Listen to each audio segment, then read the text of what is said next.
My dear friend asterisk, in a land far beyond human maps, there existed an ancient forest known as The forest was vast, stretching endlessly with towering trees whose branches touched the clouds. Sunlight filtered through the leaves like golden threads, and at night, the moon painted silver paths on the ground. This forest had one ruler. His name was King Orin.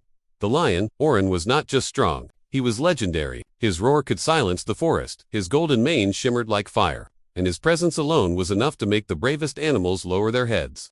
From the smallest mouse to the tallest elephant, everyone respected and feared the lion, but power often walks hand in hand with pride. Orin believed strength was everything. In his eyes, only the powerful deserved respect. Weakness, he thought, was a curse. On the far edge of near a dry riverbank where the soil cracked under the sun, lived a donkey named Milo. Milo was everything Orin despised. He was slow, thin, and not particularly clever. His braying voice echoed loudly through the forest, often annoying other animals. The deer laughed at him, the monkeys mocked him, even the birds flew away when he opened his mouth. A useless creature, they would say, all noise, no value. Milo heard every word, but he never argued. Instead, he believed something deep in his heart, that every life had a purpose, even if it wasn't obvious.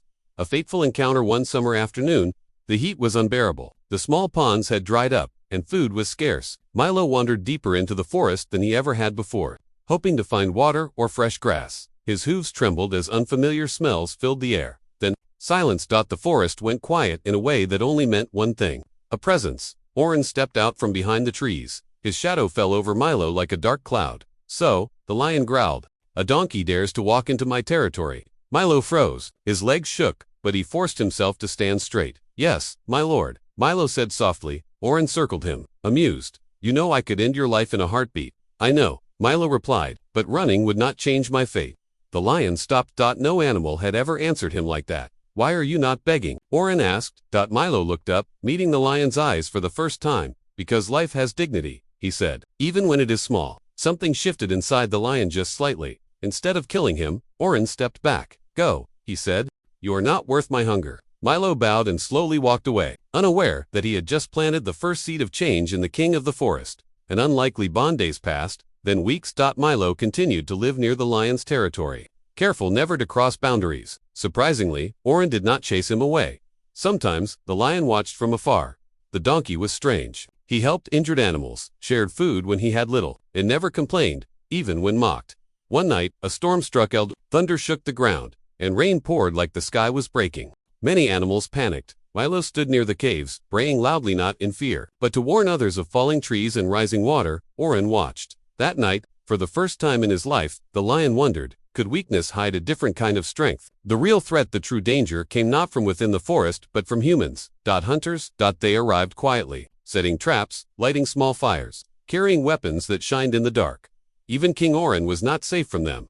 One evening, the wind carried a strange smell, smoke and metal. Milo sensed danger immediately. His ears twitched, his heart raced. He brayed, loud, long, so loud that the sound echoed across the forest like a warning horn. Animals ran, birds scattered. The forest woke up. The hunters panicked. What was that? One whispered, "It sounds like many beasts." Another said, fear took over. Believing they had entered a cursed forest filled with dangerous animals, the hunters fled, leaving behind their traps. Orin emerged from his cave. He saw Milo standing alone, exhausted but alert.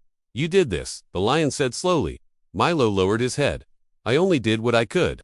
The lion, ruler of Eldoria, bowed his head and returned. From that night onward, everything changed. A new law of the forest Orin called a gathering of all animals. "I was wrong," the lion declared. "Strength alone does not rule. Purpose does." Milo was invited to stand beside the king. The forest had never seen such a sight. The donkey, once mocked, now respected. The lion, once proud, now wise, and Eldoria became a place where no life was considered useless. My dear friend, true power is not in muscles or fear but in courage, wisdom, and heart. Sometimes, the one the world laughs at is the one who saves it.